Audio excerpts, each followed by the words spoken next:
Bully and the Beast podcast. I'm L'Oreal.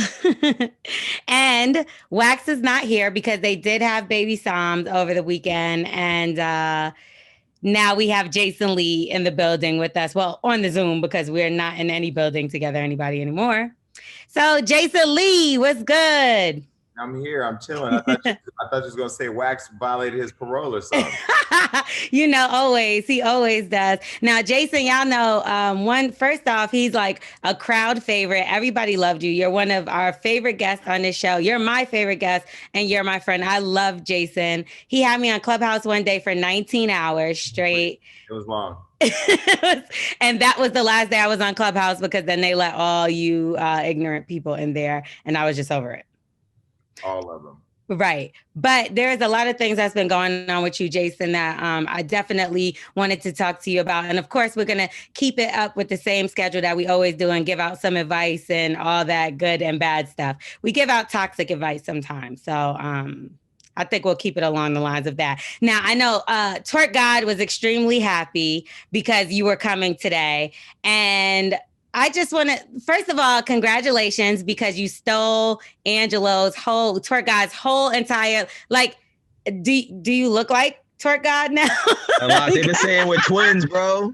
We're twins now. Let me say that when I was on my book tour, which was when I was on the podcast last, right, and I came over there, two things was happening. One, I had just come from the gym because I was trying to lose weight when I really wasn't losing weight, and I had my gym clothes on, and I was so not comfortable, and I didn't like how I looked on the show because Angelo, I think he purposely shot me in a way to make me upset because I was trying to fuck, that.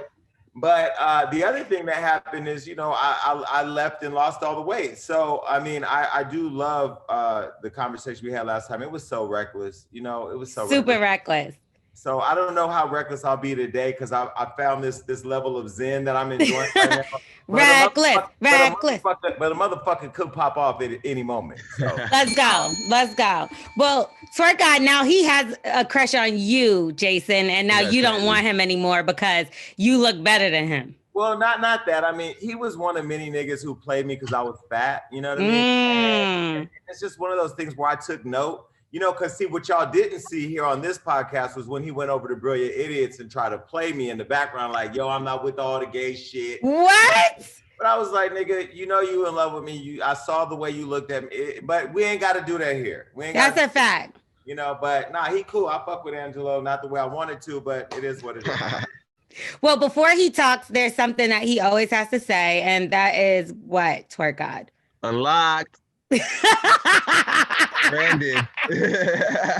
Wait, so he not only fell in love, but he infringed on my IP? Yes, he did. Y'all go together. You just didn't know. Well, I was motivated. He better ask Kaya what the fuck happens when that shit happens. Ooh, turn up. I went and snatched all her shit. Now her neck and her back is hurting. And guess what, Twerk God? You next. Your neck and your back gonna be hurting, if you know what I mean. Well, there were some other things that I seen with you, Jason, that I thought was really interesting this past week, and that was with Raz B. Now, I know you opened up a bit about things that you have went through in your past and your childhood and stuff like that, and you were going to give him a platform to be able to talk about, what went on with him, because I 100,000% do not think he's lying at all. And I think that the guy, Chris Stokes, which is the former manager of B2K, I think that he's done this to several little boys. I don't think it just stopped at Raz B. So Raz B came out and said that a cease and desist was sent out, and you spoke out as well. Where is that whole interview at right now in this situation? Are we ever going to get to hear it?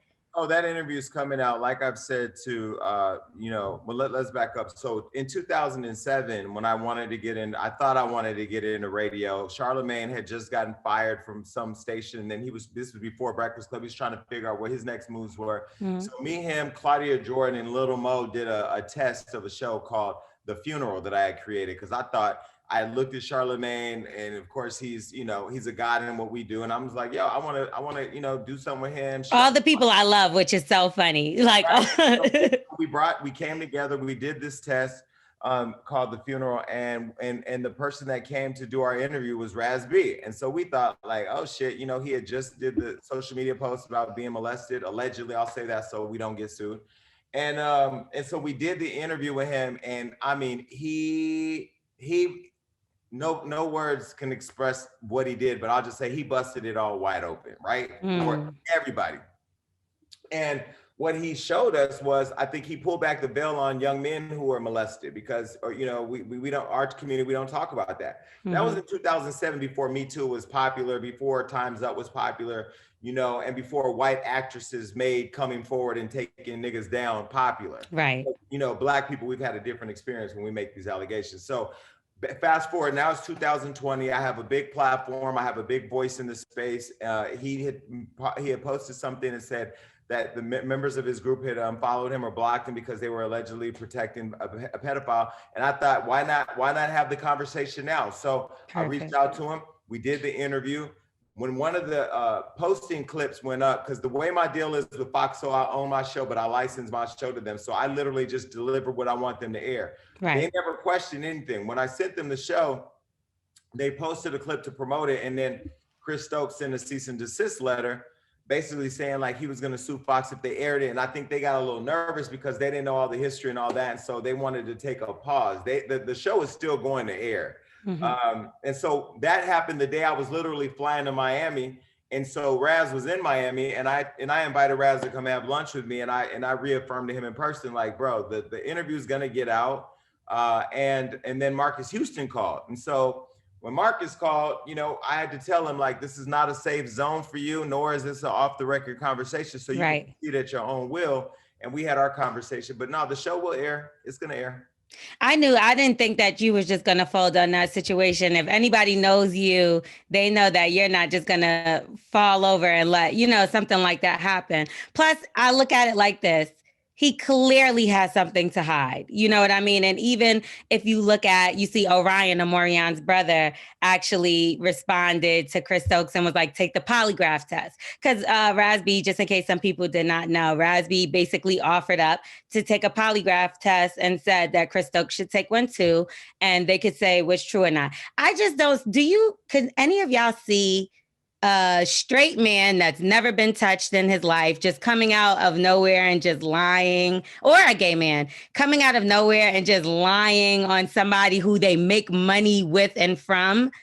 I don't see that happening, especially about being gay, molested, whatever, if that's not what you are. He says he's a straight man, so I don't think you would just put something like that out there. Yeah, I don't see. It's not just that he said, oh, you know, he sucked my dick, or, oh, you know, he touched me. He said he fucked him and that he was also penetrated. So ain't no man, I mean, no man is gonna come forward and say that they were penetrated as a young child. I don't think so. Clout. I don't understand how you gain clout by saying something like this. So I always do the what's logical test. And for me, you know, it's not logical that he would do that. And he's been consistent the entire time. And I think in this interview, he showed up a lot more humble. He's not on drugs right now. He's not drinking the way he was drinking on drugs back then. He didn't seem like he was coming from a place of desperation. He made it clear from the beginning that he didn't want this to be a hit piece, and that's not why he did the interview. Right. And I had to pull it all out of him because I just said to him, like, you need to claim a spot on the side of history where you're advocating for the kids that don't have your voice. And it's bigger. This is bigger than you. And he got it midway through the interview, and I think he came through. And then Marcus, you know, calling me to explain his side of everything. I said, look, bro, if you guys have nothing to hide, why don't you guys come and do my show? I'll interview. Come on now. Let's go. I welcome everybody. He didn't say no, but he definitely didn't say yes.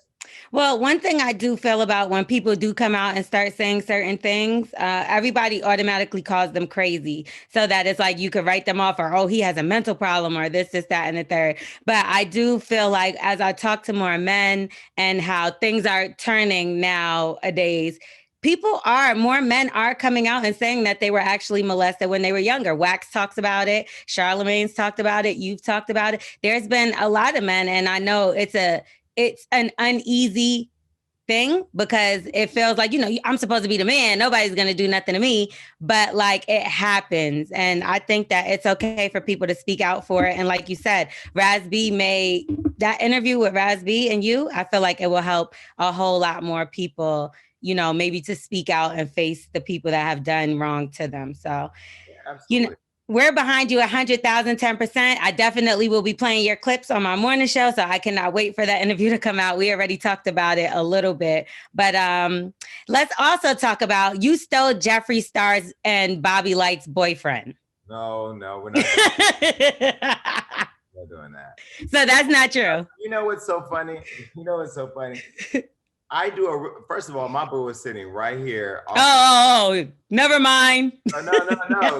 We keep the line of questioning coming. It's all good. Let me say this. The thing that's interesting is that I do a really good job of creating the news, but I don't ever want to be the news. I found it very funny that when I did this interview with Andre Marjo and he pulled his robe off and was swinging his dick around and all this and that the next thing that, oh yeah, Angelo, he tried to take me from you.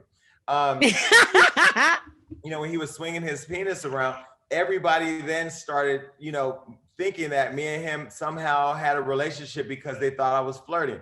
Now, we do interviews.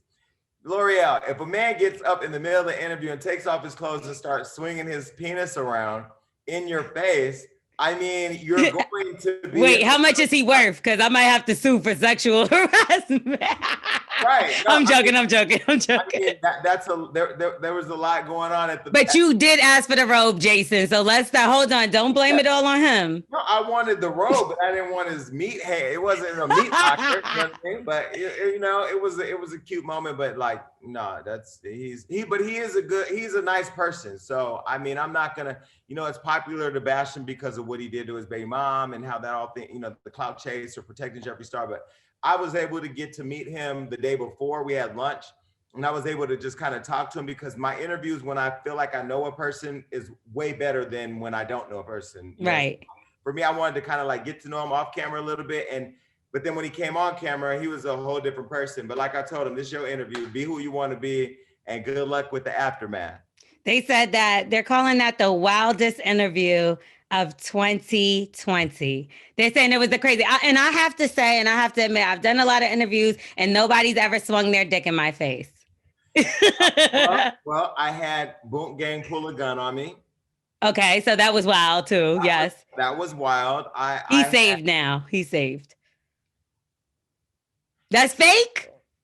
Fake news? First of all, any nigga who got that many tattoos on his face, I don't trust him. I don't trust him. But yeah, I mean, that was crazy. The dick swinging was definitely, it put a really good cap on 2020 for me. It was like, okay, that was people died from COVID and the nigga swung his dick in my face. Yeah. Now, do you mind if I ask you, if this is a problem, we could take it out, but do you mind if I ask you, what happened with you and Melissa Ford? Nothing happened. What happened with us? Because y'all had a show together and I thought, it was circulating and you still have that show and it's still going great. But she just diminished from it and she started her own. Did she just go out on her own brand or was it just? No. Melissa and I met several years ago and we built a really close friendship. And then we decided to get into business together. I already had a brand, Hollywood Unlocked, and I decided to start a podcast. I asked her to be a part of that. She did. And, we had unbelievable chemistry when we first started. It was amazing. And we became the Destiny's Child of podcasts. It was great. We had the Michelles and the Farrahs cycle through. And, ultimately, she was the one that stood with me all, the whole time. And then, I don't know if you recall, she got into the bad car accident, took some time away. Yeah. Then she came back into the show, and then her mother passed away, and then she left. And then between that time, she had started her own podcast because I think for her it was important that she owned her own brand. I own Hollywood Unlocked. I own the podcast. So although she was my co-host that started with me, I owned it. And so I supported her and helped her, promoting her, what she did with, I think it's, I'm Here for the Food. And then she ended up wanting to move on. I think she just made choices in her life that it just wasn't something she wanted to do anymore. So she sent me an email that she wanted to leave the show and we planned her exit. And, I wish her all the success, but, I wasn't I did say that I didn't see doing the show without her. And then when she left, I thought about our fans, and I'm like, you know what? That show is dead. So Hollywood Unlocked Uncensored ended when she left, and then I launched Hollywood Unlocked with Jason Lee, Uncensored. So now it is a different format. I do have 2 co-hosts. As you see, I drive all the interviews, and I do the interviews by myself, and they're there to support me. And then we have our Hot Topics conversation, but it's a different show. And, you know, I wish her the best. Well, when I tell y'all, if I lived in LA, I was going to try to slide in that chair, child. I was going to be right there with Jason, like, yeah. So, what did you say about the dick with the I will tell you. Okay, I will tell you. When I was thinking about who was going to fill that spot, because I was like, if we keep doing this show formatted like this, it got to be somebody spicy that I have chemistry with. And I ain't gonna lie, you were the only person I thought of. I was like, but then you know you weren't in LA. I know. But yeah, because that Melissa was a hard thing to fill. You know, I mean, because she and I just had a relationship where I could look at her or say something, and I know I can read the energy. And as you know, doing a show like you and Wax got perfect chemistry, you know, and that's hard to replicate. So I just said, instead of replicating and honoring what we had, I'm gonna just go and do something different. And I think that's really honorable. That's dope. And it's the weirdest thing that she actually used to be on Lip Service and co-hosting with Angela. So, you know, it's all full circle. We all fuck with each other, and we all, you know, wish each other the best and hope that, and support each other and hope everybody does great. But another thing that we do is we always give advice to people. Now, T. Diddy said we're not doing a voicemail today. I don't know why, but that's what she said. She said we will be doing an email. So somebody did write into us, and they need a little bit of a relationship advice. And I know both me and you, we could get them something to kind of help them out. Kinda. Let's go. All right. So if y'all want to leave an email and get some advice from us, who's going to fill in for Wax today? Because T. Diddy, is it going to be you, Smith? Who's filling in for Wax? You, T. Diddy? Okay. All you got to do is send us an email to thebullyingthebeast@gmail.com. Well, say it like you mean it, child, because you don't sound so. Do you want to be here, Keisha Cole? Wait, oh my God. Wait, can we talk about the Verzuz last night? Let's talk about it. Oh, you want us to wait? Okay. After the email, we're going to talk about the Verzuz, because it's a lot to talk about with the Verzuz, child. Now, okay. So this is the email. It's a little lengthy. So, you know, grab your drink. I got my deli on. Okay. What's good, Bully and the Beast? I need y'all help. So me and my girl have been together for about 5 years, but around October, I told her that I wanted space and that I needed time apart because we weren't getting along and it was starting to become too stressful. And that time, she called and texted me every single day, trying to change my mind, but I was not trying to hear it. So then I met this other girl at the grocery store who ended up giving me COVID. It's like he didn't say that. Who ended up living down the street from me. Although she wasn't really my type, I figured why not, and got her number after we struck up conversation. After a couple of dates, we ended up hooking up and it was fire. I went raw. Since then, we started hooking up more and going on more dates, and she even started introducing me to her bum-ass friends. He just said friends. Fast forward to around Christmas time, and she now wants me to meet her parents who are coming down. At the same time, my ex, who had been blowing me up this whole time, was back in the picture because we have begun to talk more, and I started to miss her. But I didn't even realize within those 2 months, I damn near slipped into a whole nother relationship. So the new girl started pressuring me to make her my girl so she could introduce me to her parents, but I basically told her I wasn't ready for all that. And since then, I started to flex on her more and more as I spent time with my main. Now that's his main. Long story short, she recently told me she didn't want to see me anymore because she feels like I'm playing games. And even though she's right, I can't lie, that low-key hurts and I miss her. L'Oreal, as a woman, I know you probably think I'm a dog. And Wax, who's Jason today, I know you changed a man. Oh, I know you're a changed man. I know you're a changed man now, but I need y'all to give me some toxic advice. How do I get my side chick back without committing to her? I should probably add she's fast. What? I should probably add she's fast every January. Oh, she fast. every January. So she doesn't drink, eat meat, or have sex for the entire month. So it's possible to dickmatize her right now. Also, I don't know if it matters, but I know y'all like details. I'm 28, Black, no kids. I live alone and I work in corporate. So basically, he's trying to figure out how to maintain a side bitch while keeping a main bitch. First of all, his entire situation required too much mathematical equation.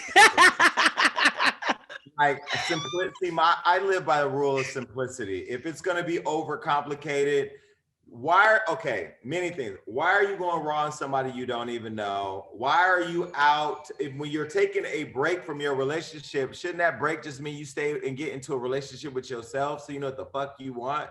Like this person just seems a little confused, and this is why so many women are fucked up, because they're dealing with fucked up niggas like this. That's right.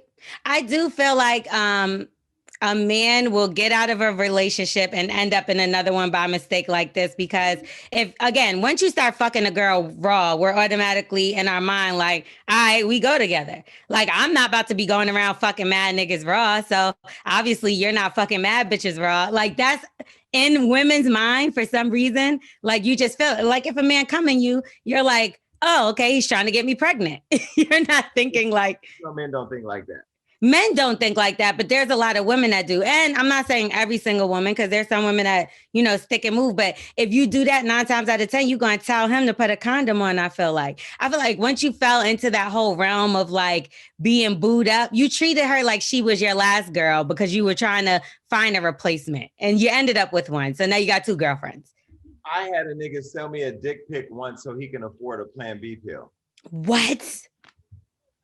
No. Absolutely. He was like, yo, my girl. He was like, yo, my girl. No, not my girl. He said, this girl I just fucked. I think, I hit it raw, and I think I need to get a Plan B pill. I was like, well, shit, you should do that. I don't know that. I don't even know where you get that shit.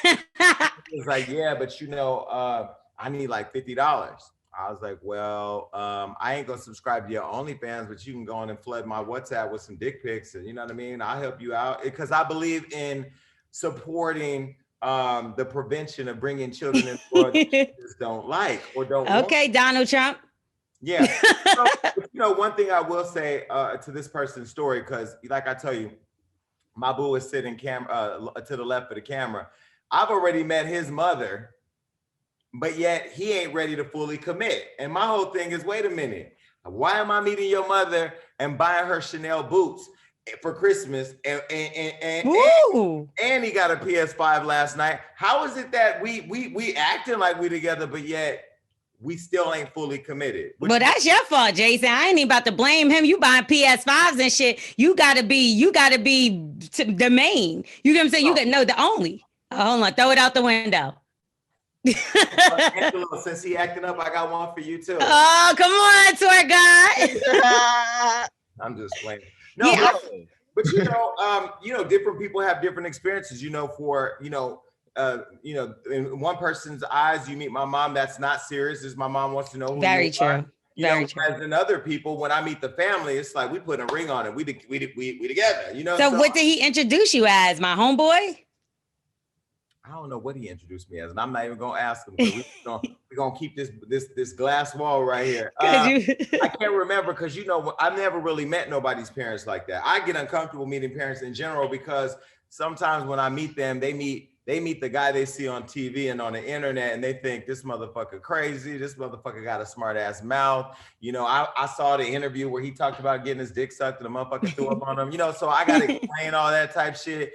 I'd rather not even deal with that headache. Like, just take me from a distance. I am going to get back to that throwing up on the dick thing, because I had a little bit of an issue, but we'll talk about that later on. But I do feel like with this guy here, it's like pick a side and stay there. You're not going to have this woman being a side bitch because you treated her like a girlfriend already. And the worst and hardest thing I think it is to get a person to conform from being main back to side. Like that right there is because what they're always going to use and throw in your face is, I'm not going to go from being the main to the side. Like, what the fuck do I look like? Treat her like a girlfriend by going raw on her. I mean, for a nigga, if you just pull up and she lets you slide in raw, you kind of a hoe. But I look at it like this. If you fucking her raw, something took for you to get there. Like, especially being out of a 5-year relationship. You didn't just find the first woman and go on her raw, maybe because you're used to fucking raw. But in my mind, I would hope you're smart enough to be like, you know, I'm not trusting these hoes out here. I've been with the same bitch for 5 years. Maybe the nigga grew up in Little Haiti in Miami and didn't have access to condoms. He's like, oh my God. But he said he met her family. He probably would have fucked one of them too. No, but meeting somebody's family and agreeing, I hate you. Agreeing to meet somebody's family is you in your mind saying like, yeah, I don't mind being presented as the boyfriend. When a man is trying to get pussy, and I've dealt with many of them who are trying to get the pussy. They'll meet the family, row a boat. They'll babysit your fucking kids. They don't give a fuck. Oh, niggas ain't shit, man. I mean, but my whole thing is if he had all these issues with his main chick, right? And the issues are ironed out because you're back with her. Why would you want to get back with her just to cheat on her with another girl? I think the issue for me is that he had issues with everybody because he was the issue. He is the issue. And this is why, like, people, when you do take a break and be with yourself. Get yourself together. Do the work that you need to do so you can show up and be somebody worth having. Because a lot of you niggas ain't shit, and a lot of you chicks ain't shit either.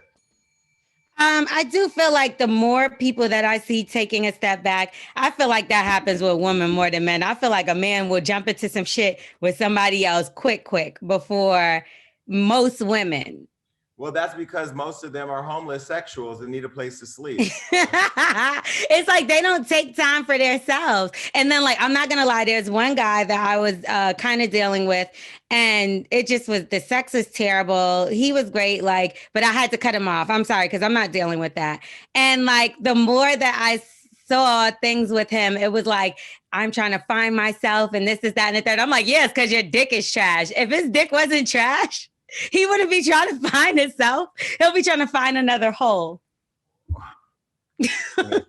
Wait, so you liked him? He was a good man, but the dick was trash and the sex was horrible. Awful. Like when I tell you, it was like one of the worst. Horrible in the sense of like micro penis horrible, or just didn't know what he was doing horrible? I think like if you combine, it's not micro penis. It wasn't the biggest, but I'm not one of those that need like a big dick, because I always say it like this, like I need this vagina for the rest of my life. So I can't have nobody like stretching me out and then it don't work out. And I'm stuck here with this fucking stretched out ass pussy. Like I'm not doing that. I would never. So I need me a good size that know how to work with what he's working with. Right. But this dude just couldn't work with what he was working. It was embarrassing to the point where I was like, stop. Like, if you got to tell somebody to stop during sex, have you ever had to tell somebody? I think you go through the bad sex. You know, you lay there like Stony on Set It Off. You cry your tears. You know, you play the music that Queen Latifah was getting shot to in the movie. and you just get the fuck up and then go take that shower Stony did and don't ever do it again. But do you tell somebody to stop in the middle of it?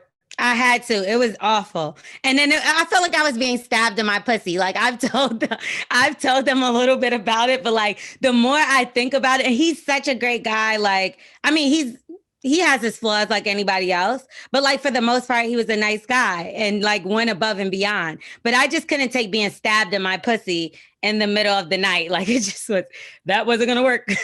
Yeah, that getting stabbed in your pussy is probably not a good thing. It didn't feel like a good thing. So I think, like you said, this guy needs to take a moment, step back, reevaluate if he wants to be in either one of these relationships or not a relationship at all. Like if you feel like you want to fuck a bunch of different women, you need some condoms, sir, unless you don't mind getting AIDS or HIV, herpes, or any of those things. And you need to figure out what you want. And if it's okay if what you want is to mess with several different women, but don't convince people they're in relationships. Yeah, communication is important. And I hope people that are hooking up are having communication before they do that, because, you know, there's nothing worse than getting the wrong signal and thinking a motherfucker is yours and they not. Exactly. And I feel like and they sitting there playing their PS5 and you trying to figure out what's going on. Exactly. He over here on his phone side-eyeing the shit out of us. Yeah, I'm sure he is. Fuck. Anyway, so yeah, if y'all want to leave a voicemail, I mean an email or any of that, you just hit us up and we'll give you some advice. But our advice to you is to find yourself and just be single if you just want to fuck all these bitches. You mad because you don't want your main girlfriend to find somebody better because you know she's a good woman. You just want to be a hoe. So go be a hoe and lose a good woman and end up fucking miserable for the rest of your life because that's what's probably gonna happen. And if you're doing all that and your dick is trash, kill yourself. Oh my God, if his dick is trash. Nah, he got too many bitches fighting over him. Like, not fighting, but like. COVID, it's a dick drought. Motherfuckers ain't outside. You ain't at the club. Not gonna lie. You know what I mean? Like, let me tell you, this has been the 1 year of my whole life that I've spent more time with my motherfucking self than I ever have. Same. Ever. Same. You know, but it's been good because I've been able to work on the spiritual cleansing and work on losing weight and becoming the person I want to date and not distracted by, you know, all the Andre Marhold swinging dicks in my face every right. time, you know? I could feel you on that one. I could definitely say like I focused on myself so much during this whole pandemic quarantine, from losing weight to getting positions and getting new shows. I got a new show coming out next Thursday, so we'll talk about it when I can. But you know, just focusing on yourself, and you'd be surprised. There've been times before that I thought I was focusing on myself, but I really wasn't. Like I was distracted by other things. But when you really block everybody else out, when nothing else is important but what you need to do in your life, and to get back to that COVID thing, it's like hard to talk dirty to a motherfucker during COVID. It's like, yeah, I'm gonna stick my tongue in your mouth, and it's like. Or when you had sex, never like, you know, you like laying on a motherfucker, you like a motherfucker laying on you, breathing heavy and shit. Now they breathing heavy on you, a droplet. Now you think you got infected. Like, see, my community, we've been avoiding infections for years. So you know what it is. So we looking at y'all like, for real? Y'all scared? Like, nigga, what? This is just, okay, now we got to put a mask on. First we covered the dick up. Now we got to put a mask on. It's just, for us, it's just about attire. Yeah, motherfuckers is really tripping, and I understandably so. But let me tell you, I was in Miami the other day. Why did this fan, oh my God, I want to picture with you. I'm a fan. Oh, okay, cool, no problem. When I'm done, I'm gonna so I go to take a picture with him. He grabs my mask. He about to take my mask off because he wants to see my face. He talking about, I always had a crush on you. I said, my nigga, this is about to go left. Yeah, I'm about to crush you with my fist. The fact that you're touching my face, my nigga, I will take this hookah lamp and beat your fucking head in. The fuck? Why do people feel so comfortable? Because it's like, we don't want people in our personal space when it's not a damn pandemic. At all. He reached up and grabbed my mask, L'Oreal. I can't believe that. Why would he think that was okay? I don't know. I have no clue, but it was about to go left. Well, speaking of being close in a pandemic, this was a topic that I talked about on my show, and my morning show, and it actually raised a lot of people saying different things. Now, I want to know what all of y'all think about this. First off, let me ask y'all, do y'all cuddle? Are y'all cuddlers? So everyone? Okay, so I am a serial cuddler. Okay. So what if you were dating somebody, you really, really like them, they really, really like you, but they don't want to cuddle, like they hate to cuddle.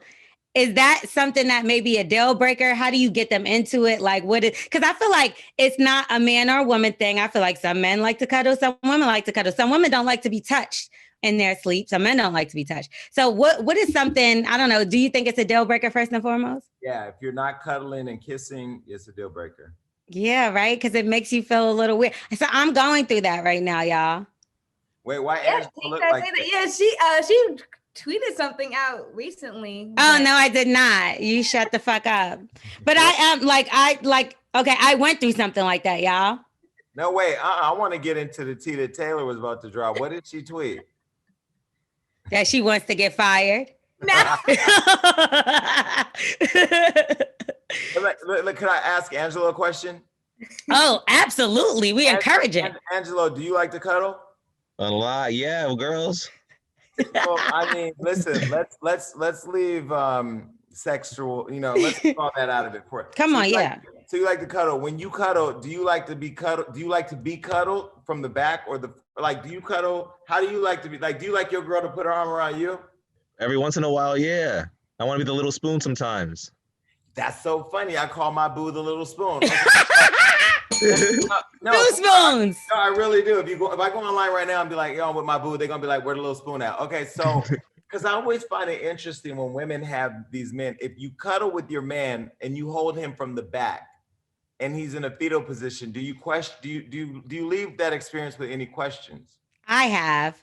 And it's been somebody that I was with for a real long time, but like, it's like, nigga, face the other way. What is happening here? Like, why are you making me cuddle you? Like, it's just, I'm the one with the ass that you want on your dick. Like, so I don't want your fucking ass on my pussy. That's not doing anything for me. Take that, Taylor. I have a question though, because I have a friend that doesn't like cuddling at all. Yeah, that's like she likes. I know someone too.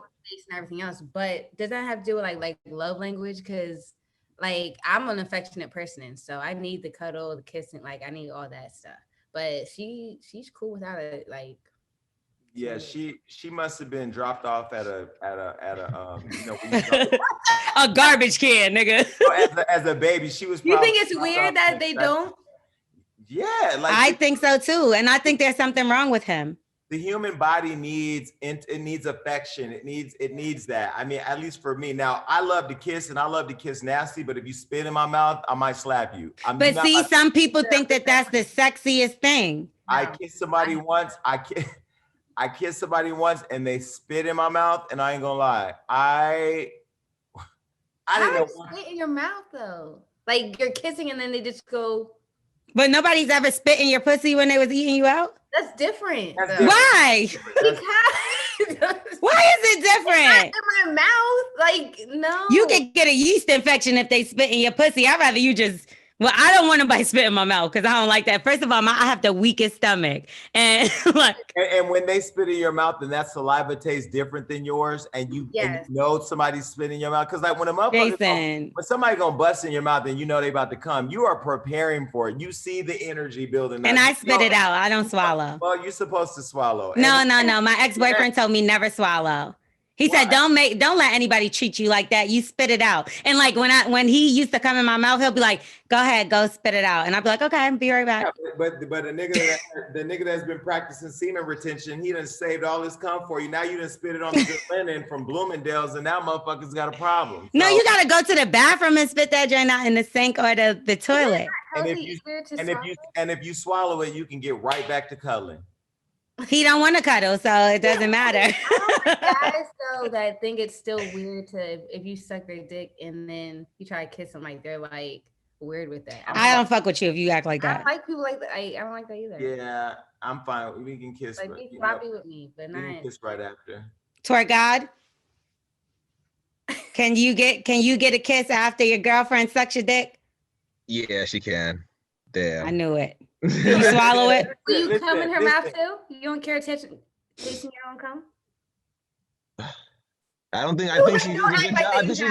think she looks out for me. I don't think she lets me do that. I hope not.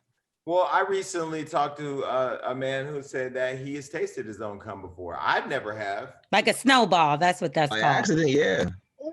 When they spit their cum in your mouth, your cum in your own mouth. Wait, so Angelo, you tasted your own cum before? Yeah, I think so by accident.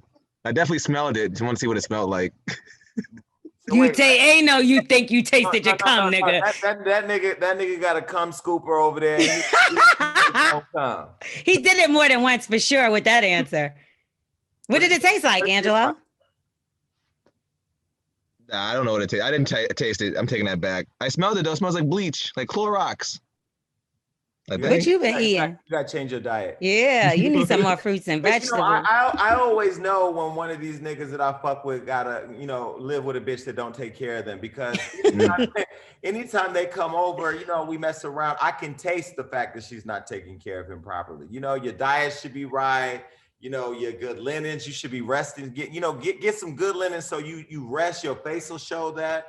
And your linen. If your passion is missing, it's like, yo, you didn't even try. You just got on the plane with no rehearsal. I'm not gonna lie, I could suck dick, but that cum makes me want to throw up. Like, I don't like the taste of cum. I don't give a fuck if it tastes like nothing. I think the texture is what just like rubs me the whole entire wrong way. You don't eat Jello or pudding? No, I hate Jello, and I haven't had pudding because Bill Cosby is a rapist. Bill Cosby is not the only person that has a pudding. But he's the one that told me pudding pops when I was young. So that's all I could think. Well, pudding pop is when they stick it in your ass, but that's Woo! a situation. Yeah, I can't get that far all the time either. So, but I will say that that's not my cup of tea. Maybe that's Angelo's. You know, he likes to try his own. Angelo is dead set on making sure everybody thinks he's straight, you know? Yeah, that's how you know that he's not all the way like. After he saw me and flirted with me both times, and then he went and posted this girl on his Instagram. I was like, nigga, that don't do nothing. She made him. She made him. She heard the episode. She should, because your man will be on a flight. I mean, not now, because I'm not single, but I would have changed his life for a week. he was like, your man will be on a flight. Not now. Listen, now, baby, he ain't even got to get on a flight. All he got to do is come right over here. I can't tell you what train because people know where I'm at, but I'm in the area. Have you ever had a woman try to like start something with you because maybe you took her man or something like that? No, but I will tell you. Okay. So both of my exes live here in New York. One of them I'm best friends with. We've been friends for 25 years. The other one, we're still cool, but we're not as best friends. We were together for 2 years. Mm-hmm. I'm at the club in New York. I'm at Up and Down. What was that? Up and Down? I don't know where I was at. Somewhere. Anyway, I was with, it was me, Wendy Williams, Black China, and Nene Leakes. We chilling. And I had just went to Miami with my ex because we were talking about getting back together, but we talked about being in an open relationship because he liked girls and I like other guys. So I'm like, okay, well, why don't we try to figure out an open relationship? I'll fuck with other guys. You can fuck with girls. We just won't build no relationships with nobody. But you know what I mean? Just so that way we can do it. So I was going real quick. What if he was like threesome with the girl? Never. Okay, figured that. Go ahead. But the reason why, 2 reasons. One, I don't fuck with girls like that. And 2, I'm very careful in the bedroom because I don't like my personal business being out. So like a girl, she gonna go and be like, bitch, don't say nothing. So I had sex with this nigga and Jason from Love and Hip Hop. Then it just evolves onto the shade room. I ain't got time for that. Right. The niggas I fuck with, they don't want nobody to know their business. So we are very private and ain't nothing gonna get out. Anyway, this girl walks up to me in the club and she's like, excuse me. And I'm like, hi, how are you? I thought she was a fan. So I'm like, I'm in fan. You like, here's your autograph, bitch, move along. Yeah, I got my cocktail. What's up? She says to me, oh, me and you got the same friend. I'm like, who? She says my ex's name. And I'm like, really? And I'm like, really, bitch? So I tell security, get this bird. Get this bird out of here. So she leaves. So I had lunch the next day with him and I had to explain to him, control your hoes. Like if me and you decide we gonna be together and you got a side bitch, what I don't know doesn't hurt me. So if Angelo takes if Angelo takes the train home, but he want to stop by my house one day on the way home and I send him home in an Uber, he gonna get home in the same time. Uber X or Black? Oh, Black, baby. Oh, Angelo, look at you moving up in the world. Go. With a PS5, you might have a deal. No. Hey. I knew it. Put it on daddy's lap. Yeah, you get a PS5, you get a PS5. but yeah, I have had that happen before. One time where she kind of wanted to establish with me who she was, but I didn't give her the space for that because the nigga, when you got with the nigga, he told you about me. He didn't tell me about you. Right. So why are we talking? Exactly. Period. You know who the main is. So let's talk about Verzuz because we brung it up a little bit. Now, the Verzuz battle that I didn't think was ever going to happen, it got postponed 2 times. Ashanti caught COVID. It was Keisha Cole versus Shanti. She got COVID the first time, so they postponed it again. And then the second time, they didn't even say why. And then we had the last time they tried to do it. And Keisha Cole showed up an hour and 19 minutes late. And then when she showed up, she had a really bad attitude. And my favorite part was when her and Ashanti got into that little back and forth. But I'll just say this, the whole Verzuz caused a lot of angry people because also Keisha Cole's sisters has something to say about OT Genesis being involved and everything. But Jason, what did you think about the Verzuz? So I'm going to start with the positive first. Because Okay. I do know Keisha Cole personally, and she unfollowed me on Instagram, which is fine, whatever. After the Verzuz or been? Before the Verzuz. Okay. I don't know what she's going through, and I don't know what people go through. I know she's been working on her album. I love Keisha. She's a sweet girl. We're both from Northern California. The positives for me, they both look very beautiful. Amazing. Same hairstyle though. Same hairstyle and same color outfit. Same color outfit. Ashanti was so professional and patient and super sweet. And I'm not a huge Ashanti fan, but I became a fan last night by the grace that she showed. We felt so bad for her the first 20 minutes she was sitting in that chair. I felt uncomfortable. I was uncomfortable. I don't get uncomfortable because at the end of the day, they've turned Verzuz into a celebratory situation where people come together and honor each other. Mm-hmm. And it's for the fans. It ain't about them. Like I think about Patty and Gladys. I think about the humility, even though there was a little shade with Monica and Brandy. For the most part, there was humility. Gucci and Jeezy, there was some shade in there too. Huh? The whole time I had an anxiety attack. Me too. I had my finger on the buttons to call 911. Me too. Because I didn't know. I was gonna call the police because I didn't want nobody to die. I didn't know what was gonna happen. So I guess there's always been this little weird element in the Verzuz thing, but last night was a little uncomfortable for me. I felt bad for Ashanti, but I thought she handled it well. Keisha, I know Keisha, so I know she was probably late because she had anxiety. She probably was really consumed with how she looked because she had, you know what I mean? Because she's a very much I'm not getting on FaceTime if I don't have my face and my hair together type girl. Yeah. And her DJ spoke out, right? That's what you was going to say, T. Diddy? Yeah, I was going to say that. Yeah, her DJ. Yeah, her DJ spoke out. He said that, so remember, her audio didn't sound as crisp as Ashanti's. So they said it was a problem with the audio. By the way, these setups were allegedly in each lady's living room. So that's why a bunch of people were upset because they're like, she took this long to come down to her living room, but allegedly her camera focus was blurry, the audio wasn't right. And this is the Verzuz people that allegedly went and set it up for them. So I guess she felt like it was an unbalanced spectrum. Like, Ashanti had all her shit. I think that even with all that, Keisha should have gave her a lot more respect. Yes. And I know Keisha's she has an edgy personality because of where she's from and what she's been through. Like, yeah. I get that, you know what I mean? But I felt really uncomfortable for Ashanti last night. And I just think right now, we're coming off the cusp of Kamala Harris being elected, Black women power, protect Black women. But it's just like, if you show up and don't respect each other, you send the contrary message to people who aren't respecting you in the first place. So I don't know, for me, I just kind of clicked out of it because I was a little too uncomfortable.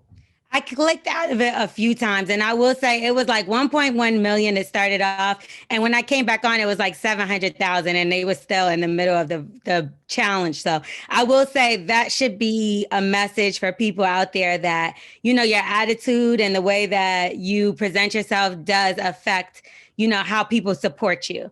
So Ashanti was throwing numerous amounts of shade, but it was so low that it was like this. Wait, I don't know if y'all caught this, but Ashanti was throwing shade? I'm going to tell you what happened. So, okay, after the whole thing of them going back and forth about who was going to go again the second time, there was also a comment made towards the end. Now, Keisha Cole shouted out a bunch of the brands. Now, to my understanding, Ashanti had additional brands that were added to the Verzuz that we never seen before. Doritos was one of those things. I think it was a candle company. And then Ciroc has always been there, but allegedly, I don't know. So when they was talking, I caught this at the end and I didn't see nobody else catch this. Who else we want to give a shout out? Ciroc. Ciroc. Big shout out to Ciroc. Ciroc didn't give me no check. Doritos. Yeah. No, I'm playing. I said Ciroc twice though. I said it 3 times right there. That was the third. So she said, Keisha Cole says, shout out to Ciroc. And the DJ said, no, Ciroc didn't give us any money. And Ashanti said, they didn't give you any money. We got paid. Her and Keisha did? She said, we as in me. Oh, wow. Yeah. So I caught that. So, certain things like that, I could see it being a little bit of an ego situation where it's like, this bitch is getting all these checks and where's my check? So I don't know if that has something to do with it. Bow Wow also slid in the comments and said Keisha Cole was never this late when she came to see me. I did see that. Listen, you know, we don't write about the verses at Hollywood Unlocked, nor do we talk about them because Angie from the Shade Room, who owns the Shade Room, she had called me and told me that Swiss Beats and them told her basically like, we're not spending no money with y'all because y'all just supposed to talk about us because we're Black platforms. And so she stopped writing about the verses. She's writing about them now because she's probably getting paid. But we stopped writing about them after that because my whole thing is if you get a bag and you spending your money with People Magazine and all these white folks, why aren't you spending with the people that are going to talk about you on a repeat basis? I don't see, you know, but that's a bigger conversation that I've and I have supported you from the beginning because the whole reason why the Versus battle is as big as it is because of us. You know, we the people have supported the Versus battles from the beginning. Yeah, we're always, you know, Black media is always forgotten, and it's a epidemic amongst our people. And so when they call me begging and pleading for us to take posts down, I'll be like, 2 middle fingers, not just one.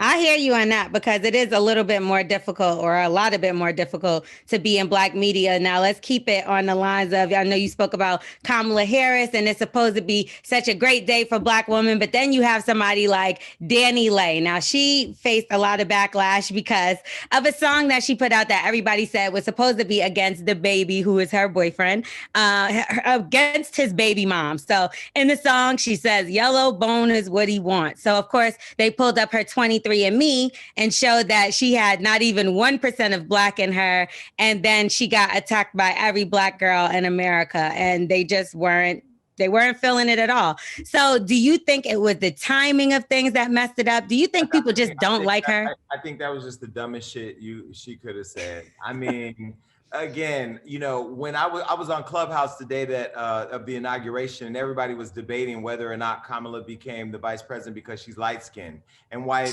Stacey Abrams didn't get it. And I'm just like, really, on the day she's getting elected, we're gonna talk about colorism? I hate it. Fast forward, now here's Danny. What would make you think that was even something you should have? Where are your people? Who's around you? What are the processes? The baby.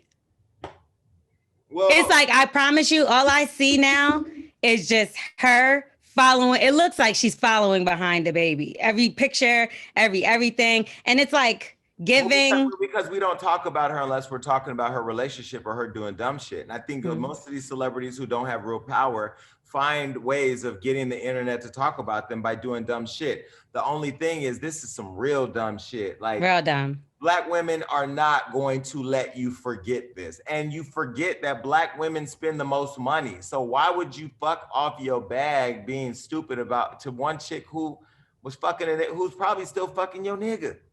Period. And I just feel like you're not a yellow bone, sis. You're Spanish.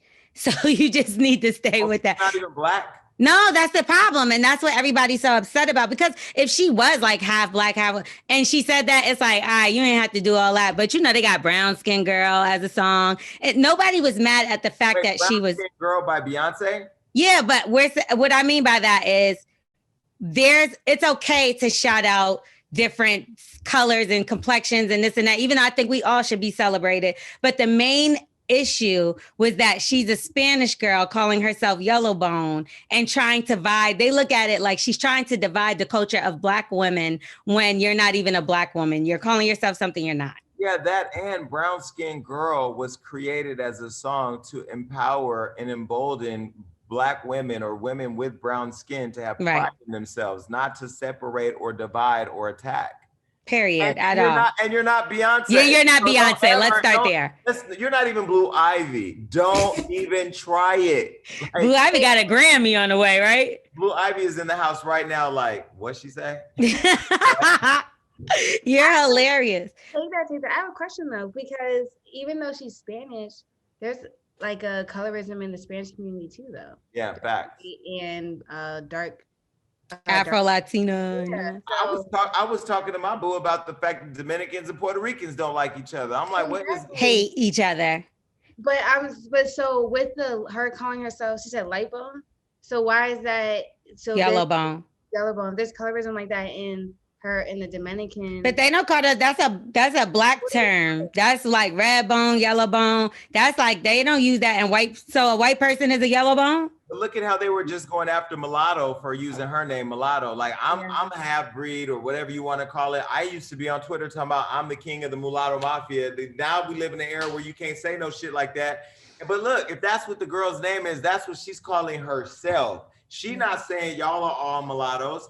And this girl, for her to come up with a song like this, I think at this time, it's just the timing, the topic, it was all bad. I think that was it specifically is the timing. It's like we just celebrated a black woman being in office. The day before. The day before, and here you go. Get them with it on. It's like, no, sis. The song wasn't good in the first place. The song wasn't good, and then the baby mama kind of killed her with the Woodstock picture, making her look like the Charlie Brown bird. And she said, that's not what he wants. That's what he settled for. So now you leaving everything open for you to even get jabs and all kind of stuff. But the baby supported it, and he has little brown skinned daughters. So people.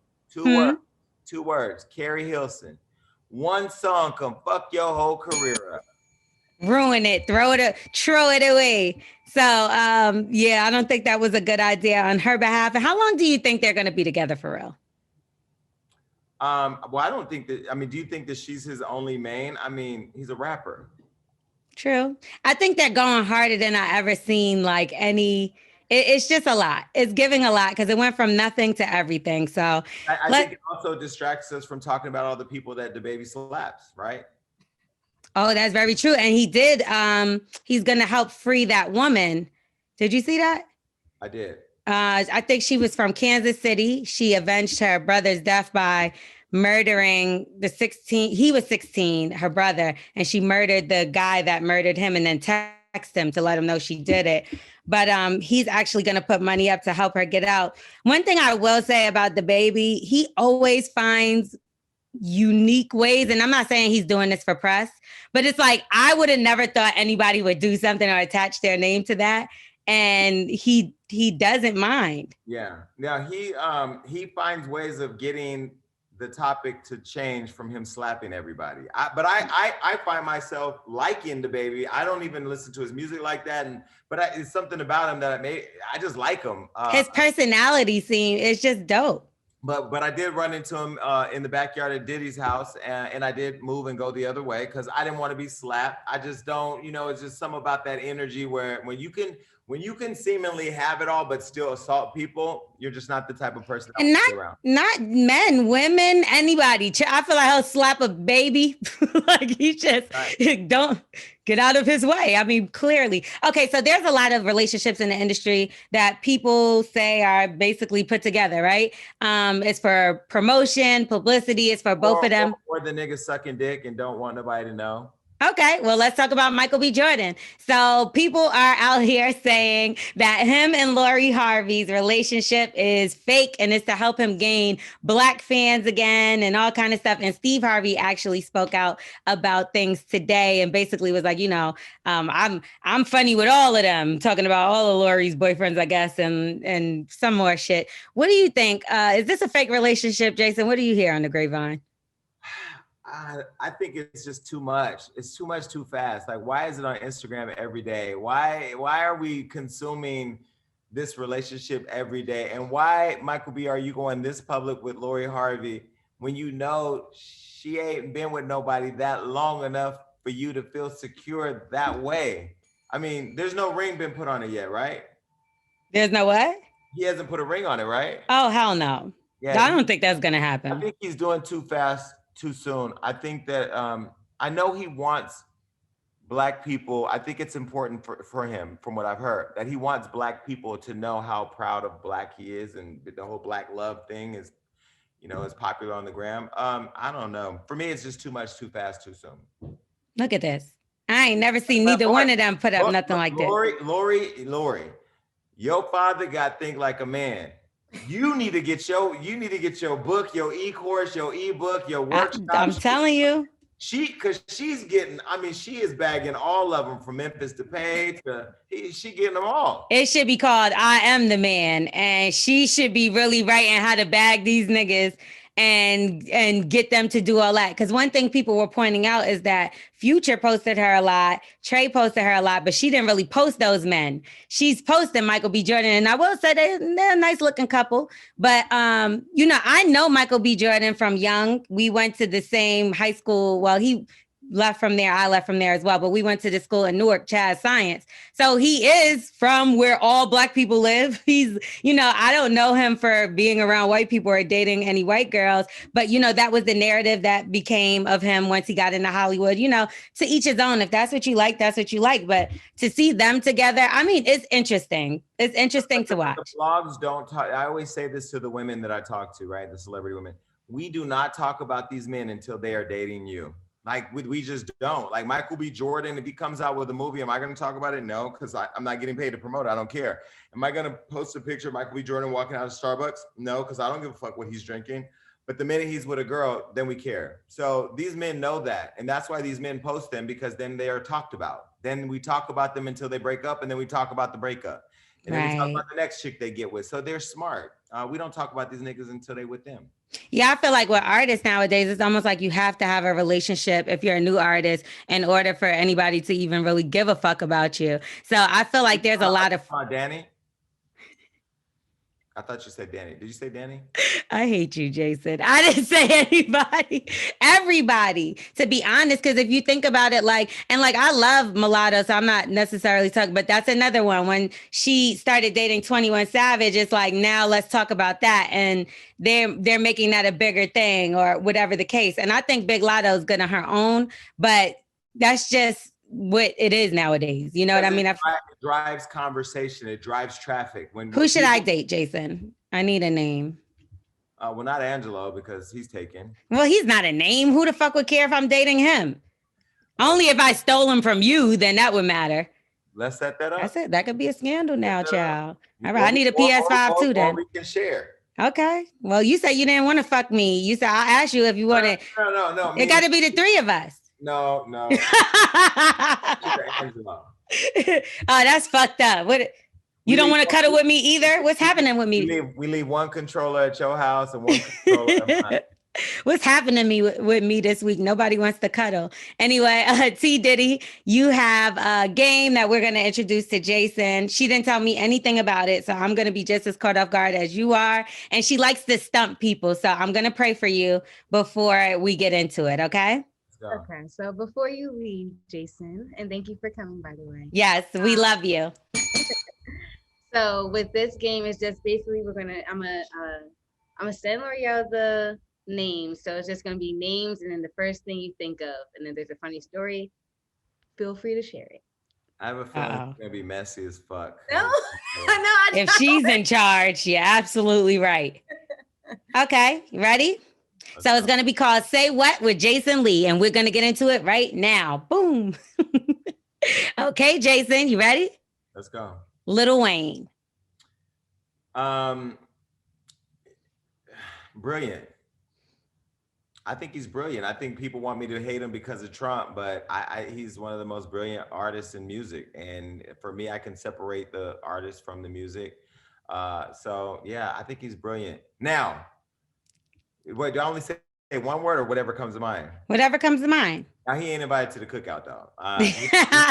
He ain't getting directions to the cookout because he fucked up. Mm-hmm. Because, at the end of the day, I remember sitting at Kris Jenner's house when Kim and Kris were talking to Cardi about their relationship with Trump. And, Kanye was trying to make a connection between him, Cardi, and Trump, that they were all the same, that, they say whatever they think. And Cardi had to check him and say, nah, we ain't the same person. You know what I mean? And so I think that there are people like a Cardi who's going to side with what's right in life. And there are people that are going to side with what's wrong for power and access. And, clearly Wayne did that. Mm-hmm. But when I say he's brilliant, I think he's brilliant in music, and I won't take that from him. But is he somebody that is invited to the cookout? Nah. I agree with you. I feel like when he came out and did what he did, it was at a crucial time in the middle of the election where he could have influenced a couple of people to do something and make the election go the opposite way. Kodak, at least he said something after. You know what I mean? And a lot of people said something after. Kodak disrespected Nipsey. I could never, will never. I will never interview Kodak Black. We don't. I mean, to us, he's a joke, so we post him for comedy. But other than that, like the way he disrespected Nipsey is something that like I don't fuck with that. No, I feel you. Okay, let's move on. Roland Ray. Man on Fire. Yeah, This man is on fire. Sorry. I recently talked about That's this. not funny. I recently talked about this on my show, Gagging with Jason Lee, where I had to talk about him lighting his lace front on fire and then not being able to stop, drop, and roll. And people were like, I can't believe you said that, and he did DM me that he was hurt because he looks up to me and he felt that I hurt his feelings by talking about him.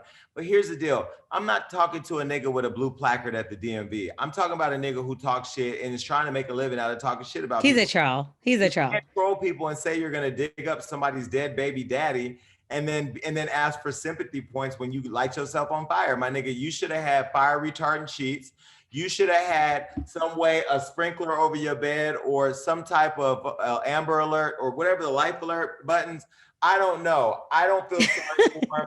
And I can't be canceled because I own my platform for talking about him. And I did say, though, it reminded me of the song, That's the Way Love Goes. Mm-hmm. She said, a moth to the flame, burned by the fire. Bye, Jason. Well, no, and the other part said, that's the way Ray rolls. No! Yeah.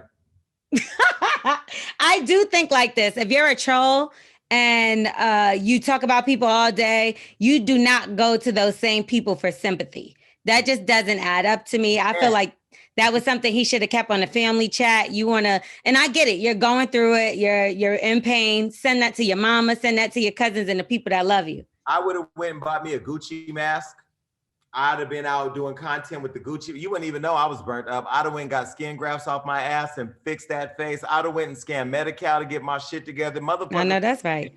Now, when I chose to go have the surgery and start the whole weight loss process, I was very transparent about it because you can attack me. Well, you're gonna attack me for losing weight. You know what I mean? Some people are just nasty. They find something. So some people did say, "Oh, you took the easy way out, bitch." It ain't easy to get your stomach cut up and then to cut sugar out your life and cut carbs and all that. So, but again, I talk shit for a living. So when Bad Baby's bitch ass mama went and took my brother's tombstone and put on her Instagram and said, "That's why the nigga's dead," or whatever she said. Look, I didn't even get mad. I was like, "Okay, bitch, I'll give it to you. You tried it." But your daughter's still a little whore, and she came from a big whore, and so fuck both you whores. You know what I mean? And the way she's rolling, she gonna be dead soon. And don't talk about I just think when it comes to speaking on the dead, it's like keep that up. Like just stop. It's corny. Like there's nothing cool about that. At the same time, I talk shit for a living, so if that's how you want to hit, if you want to hit low, fine, that's cool. You're not gonna stop me from firing back. And so people will say, "Oh, well, there's rules." There's no rules in war. That's why I have no problem with however you want to come for me. I'm cool with that. Okay, let's talk about Meg Thee Stallion. First thing that come to mind. Why are we gonna talk about her? Did she get shot again? I'm not talking anymore, Jason. No, I mean, like, what are we talking about? We're not talking about that whack ass album. What did she do another song with Beyonce?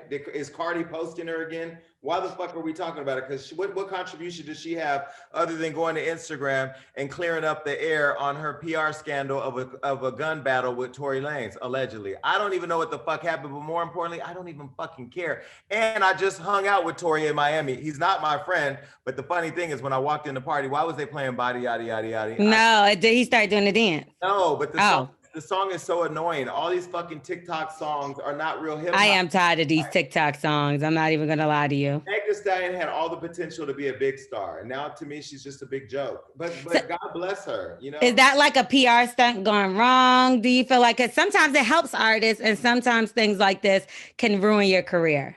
Why did Dez from Roc Nation get a pardon by Trump? I was trying to figure that out too. Why? I just brought that up because Meg Thee Stallion is over there. I don't even know the game. I don't know what's happening. I don't know if it's a PR stunt. Do I think Tory shot her? I don't know.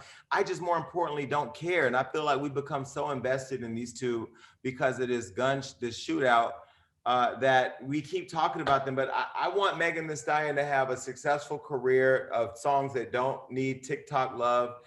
And I just want her to go away for a while. Just go. I'm tired of all. I want new rappers to come out. I want new rappers, or I want '90s rappers to come back. But like the new shit we got, the shit we got right now, I'm tired of talking about these people. And I'm not gonna lie, I be feeling like that at work some days, and I'm just like, this motherfucker again. And it's like annoying at a certain point. And songs have a lifespan of like 2 days now. Cause it's like you see the Busted Challenge, and at first you're happy for the motherfucker. You're like, oh, okay, this is nice. And not to say I'm not happy for that girl, but what happens is you keep seeing it, the challenges get whacked because some people are just doing them low budgetly. And I don't mean money wise, I mean they just look low budget.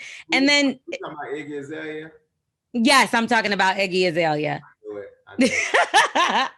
So, okay, how about Summer Walker? What happened with her? T. Diddy wants to know what you think about her. Oh, you know what? Somebody told me that she said she thinks I don't like her, which I love her. I think she's dope. She's super talented. Yeah, she's talented as hell. Now, my writers are messy. They did post a video of her twerking on the ground. They said she had a pointy butt. It was a little pointy. I saw that. But I didn't even post that. My writers posted that and I got attacked for it. But no, I think she's dope. I know she's an introvert and she really doesn't like the press and she's not good with social media and all that, but she thinks that I don't care for her and I actually really do. It confuses me because I could have sworn she used to be a stripper. Can you be an introvert and a stripper? Cardi's an introvert. Is she? I feel like she's very like friendly, welcoming.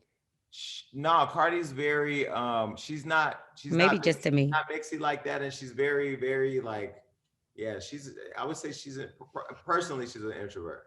Maybe because like, I mean, I don't know her well, but I've seen her more than enough times. Obviously we was on the same show, different seasons, but she's always very nice and like welcoming when I see her. But I could see why you would say that, especially like the situation she's been through. And last person we're going to mention, and I know this person you'll like. Okay. So it's not messy. T. Diddy is taking it easy right here. Well, and let me say, no, I'm not even going to say what I was going to say. Go ahead. Just go ahead. No, I want to hear it. No, I was gonna say I don't hate Megan Thee Stallion, which I don't hate her because I don't have the energy to hate anybody. I think she's, Charlemagne has said the same thing I have. His delivery is just a lot more experienced. He ain't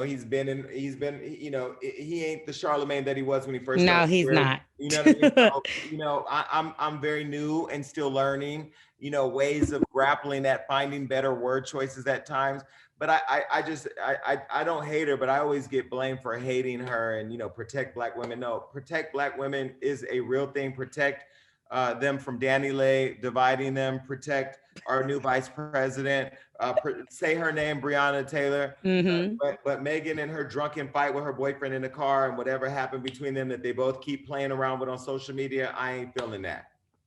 And I do feel like there's a lot of people that were big fans of Meg Thee Stallion who are now kind of like, again, like they don't really mess with her anymore. So I do feel like, I understand she lost a lot of people in her life that was close. Her mother was guiding her through a lot of things. So maybe that affected it. She is a young girl. You get alcohol involved. You start making poor choices. You know what I mean? And she is you met her before, right? I met her before one time. That's it. Really quick. You interviewed her in the interview. We posted some of that, right? What? No, I wasn't in the lip service interview with her. No, wait, who interviewed her recently? I interviewed her, yeah.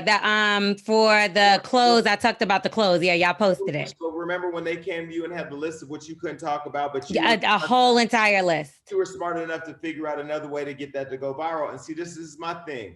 I've interviewed a whole bunch of people. Nobody shows up and says, "Don't ask me nothing." They know when you come when you come in and talk to Jason Lee, he gonna ask you what he wants. Every show I've gone on, when I come on your show, Breakfast Club, wherever, I always go in with no notes. Ask me anything you want because it is what it is. And I feel like with Megan, she's giving people what she thinks they want and it's not working for her. Right. Well, what about last name? We're going to give you Wendy Williams. Love her. She's an icon. Just talked to her the other day. I think she's... Wendy has repeatedly and consistently shared her platform with me. I threw a dinner party for her on the day she got the star in Hollywood. I've been on her show 4 or 5 times now. I think you be on there more than her, child. I'll be looking like Jason again. Go, Jason. She talks about me a lot on her show. And, for somebody like me who started a company from scratch and is just trying to find his way and get to the top, to have somebody who who's not selfish and shares their platform with you is a big thing. And so I'll always have respect for her. We don't always agree. I saw her brother did that fuck shit recently, and I felt like the nigga needs to pull up his depends and stop acting like a hoe. Like, don't go to the internet when you get mad at your family. If my family did that shit to me, I would do exactly what she did in addressing it head on. And I know I'm probably speaking out of turn because that's her family. So at the end of the day, families fight, but they gonna always be family. But if you're asking my opinion just on the whole situation or just in general, like to me, it was in poor taste that he did that. And her brother's gay, right? Is he? I don't know. I thought. Oh, he's not? I thought he was. Supposedly he's not, according to Charlamagne. Oh, he has a wife, but Wendy, the internet is saying that Wendy hinted at him liking dresses. Woo! Miss Doubtfire. Okay, well, I was actually supposed to interview Wendy today, but I'm going to be doing it Wednesday. Have you seen her Lifetime movie yet? I haven't seen it yet, but it is on my calendar to watch, and hopefully I get her on my show also. I'm excited about that movie because it does look like it's going to be really good. That and the Kentucky Fried Chicken movie. No, I'm joking. Did you see that? Why would they do that? What, Mario Lopez is going to is Colonel Sanders? I thought it was fake. No, it's a real thing. These people, they're like presented by KFC. I will tell you, if Mario Lopez if he started as Colonel Sanders in a Pornhub movie, I watched that only to see if the bone was finger looking good. I'm here to get some extra biscuits. Extra biscuits. Angelo, who are you talking to over there? Uh-oh, Angelo. Sitting next to my girl, man. See? I ain't threatened by her. What? She heard you was going to be on the show. She like, I got to make sure that I'm there to chaperone your motherfucking ass. I knew he was acting funny. Smart, because if I get your nigga, he'll never be the same. Woo! That's what I'll be telling them. Anyway, so let's... is there still beef with Nicki Minaj? And me? That y'all had a situation? She had a situation. Listen, I have no problem with Nicki. I've already wished her the best. I'm happy that she's happy. I have no issues with the girl. Will I ever want to be her friend? No, because once it goes that way, I just don't, I don't, whatever. But no, I don't have no problems with it. I mean, she hasn't said nothing about me, and I ain't spoke on her in I don't know how long. Right.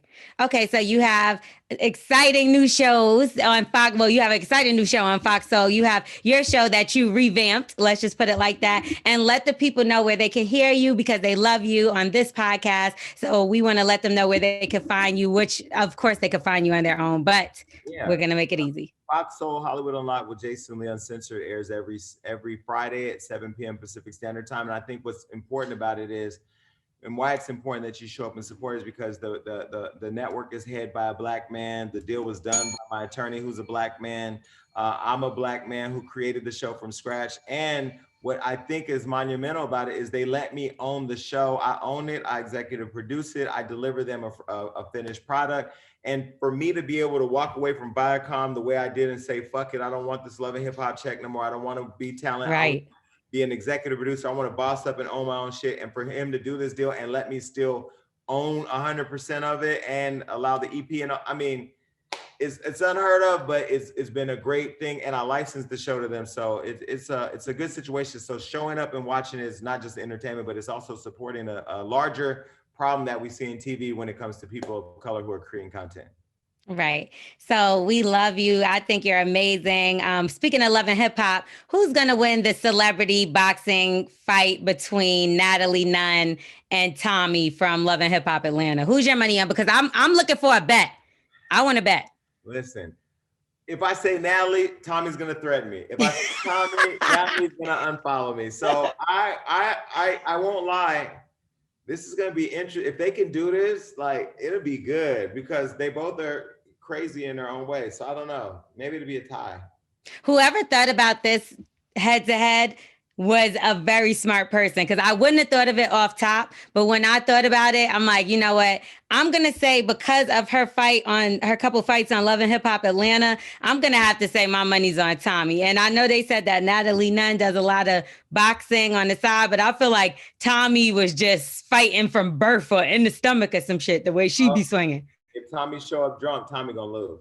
See, that's what somebody else told me too. So I don't know. I thought she was cleaning herself up and all that good stuff, but we will see. I'm going to be tuned into that. I don't know about you, but Jason, thank you so much for coming through and holding it down for us and filling in for Wax. We love you so much, and I appreciate you so much. Of course, and I hope to see you in these Clubhouse hallways, because I've been seeing you since that time. No, I literally quit Clubhouse. I'm like over it. You did? Yeah. You know what? I have another show. I talk every morning. I do lip service. I do this. I feel like if I'm not getting a check, I'm not talking to no fucking body. So that's just that. If you want to talk to me, guys, it costs. You can hit up my lawyers. You can hit up my managers, but I'm not talking for free no more. I decided I need my voice. So. Listen, I ain't mad at you. But I'll come on there for you. If you have something like you have a room one day in a plot, I'll come up there. But other than that, no thanks. I hit you. We'll do something. Okay. Angela, you can call me for free anytime you want. I hit you up, Jay. He'll get you a phone. PS5 looking good, man. Oh my God.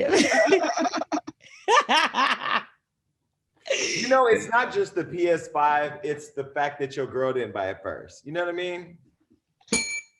Ooh. And on that note, we'll see you next time. Bye, Jason. Oh my God, he's hilarious. I love Jason. And I feel like that's a perfect way to kick off Black Excellence, because he talked about his show being, is a Black creator, Black Black lawyer and all that good stuff. So let's first and foremost, Wednesday's inauguration ceremony included an address from the nation's first ever youth poet. And she's 22 years old. Her name is Amanda Gorman. She's a Harvard graduate. She is amazing. And President Biden actually picked her himself after he heard her speak somewhere else. Now, okay. So she also was gifted jewelry by Oprah Winfrey, which was supposed to represent Maya Angelou. Oprah also gifted Maya Angelou when she was the inaugural poet with a Chanel coat and all this fancy stuff, child. She ain't giving no Chanel coat, but she got a nice little cage bird ring and some earrings. So shout out to her, because she definitely shut the whole inauguration down, and people will be talking about this girl for a long, long time. She also talked about how she had a speech impediment, and that's how she could relate to Joe Biden a lot, and that she used to couldn't even say the word R up until 2 years ago. So the letter R up until 2 years ago. So she practiced a song in Hamilton that had like a lot of R's in it or whatever. And that's what helped her to get better at speaking. So shout out to her. If that's not Black excellence, I don't know what the hell is now. Of course, y'all know what happened this week. Kamala Harris has taken oath and is now officially the first female Black president ever. First female president, first woman of color, everything. So we want to give a big, humongous shout out to her and her entire family, who pulled up fly as hell to the White House. Shout out Michelle and Barack, because talking about shutting it down. But I will say that Kamala had her nephew-in-law with the Dior ones. They were just killing it, like the whole family as a unit. It was beautiful to watch. And I would actually have to say that I was crying. Like, I didn't even think that it would touch me like that, but just watching it and seeing it, it's like throughout our whole life, all we saw was white men, white old ass men being able to just do whatever to us. You know what I mean? Make whatever laws against people that they had no idea who was affecting. And now I know she has a history of being involved in certain things, but I do think she has done a lot to undo some of those things. And congratulations, the Vice President Kamala Harris. And this is her photograph with Obama. And it was cute because I'm sorry? All the Black families. That's going to be all the Black families. Let's go. And it was because her and Michelle, I love that picture of her and Michelle, with the little gotcha sis, like, and she's also, we know, an AKA, a Howard University graduate. She had the Howard marching band, which my mother did used to be a part of, the Howard marching band, when she was younger. So it was just beautiful to see those, you know, all those Black faces instead of the week prior when it was a bunch of, you know, white terrorists trying to destroy and ruin things. So thank God it's a new day. You got Fauci talking about everything should be back to normal by fall with the vaccinations. So let's get the fuck outside, y'all, and safely. Not because I just had to cancel my Mexico trip because I'm not about to get stuck in Mexico. Okay. So I'm sure we all want to travel, move around, be with family and friends, and get back to normal life. So thank y'all so much for listening. Make sure y'all sign up to Patreon. Next week, Wax will be here. Make sure y'all send him and Carlos some well wishes. The baby will be home. So we're excited about that. And I told them that the baby was going to be a Capricorn like me. So now Wax is stuck with me in his home. So I'm so excited about that. It wasn't a girl, but it's a boy, you know, so at least I got something I wanted, you know, because the baby was supposed to come mid-February. So came early just so he could be a Capricorn, just like his aunt. So y'all go send them well wishes and whatever you want to do over there. And thank everybody that subscribes to Patreon. You know, you get to see the episode early, Saturdays or Sundays, depending on when they feel like getting up off their ass. And make sure y'all rate, review, subscribe, tell a friend to tell a friend. And also Black Excellence. You go to Patreon, you can just subscribe your own Black Excellence, shout out your business, shout out whatever you think or somebody that you think is great in our Black community. And we will definitely show them some love.